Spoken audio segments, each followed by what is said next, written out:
Hoy, Juby, bakit ngayon lang kita nakita? Tagal ka hindi nagpakita ah. Ano si Ate Edna? Uy, Ate Edna, kumusta ka man? Kumusta New Year mo, te? Okay lang. Uy, te, may Ano? chismis ko nimo ba? May Ano? chismis ako sa'yo. Ano chismis mo?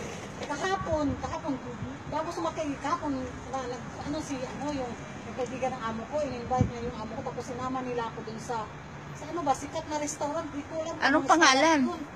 Sus, lumapit, daming ano te, yung nag-ano na sila sa lamisa, tapos doon na ako sa tabi. Tapos Lumapit yung waiter, diba? Sabi niya sa akin, siya, ma'am, what is your main course?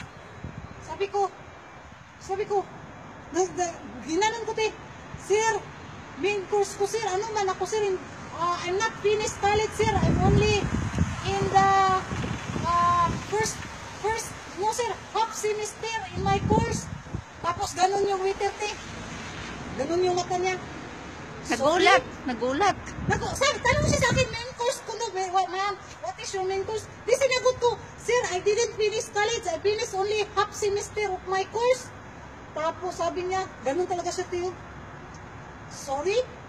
Tapos ganun ako sa amo ko, madam, course ko no. Sabi ko, madam, what is course? Tapos sabi ni madam, food. Ayun pala, te, sabi niya, no, I mean, ma'am, what you want to eat? Sabi ko, just give me water, sir. In English, mangguda, pag-inog main course, pag-kurso na yun. Nasanay ka ng kurso lagi. Ataya lagi, tinawaw, nahiya ako na ataya nun. Pagka-atay, good.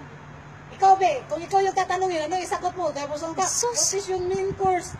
Siyempre, restaurant ka, di pagkaon. Te, maingon ang taas siya, what you want to eat? Ganun. Bakit sasabihan pa niya ako na what is your main course? Kaya ngayon ka lang nakapunta ng restaurant na? Social na restaurant. Yung sa mga restaurant, yung mga fast food, wala man yan. Bigyan ka naman yung ganun, o yung ano ba, yung buk-buk. Menu. O menu, ganun. Yung sa ibang restaurant kasi, disente, tapos ganun na ako sa tabi, pantalon ko, nabutas, ang ginaw pa sa aircon. Main course. Dito ba, di ba ako nakapagtapos ng kurso, sir? Kaya. Katawa ka.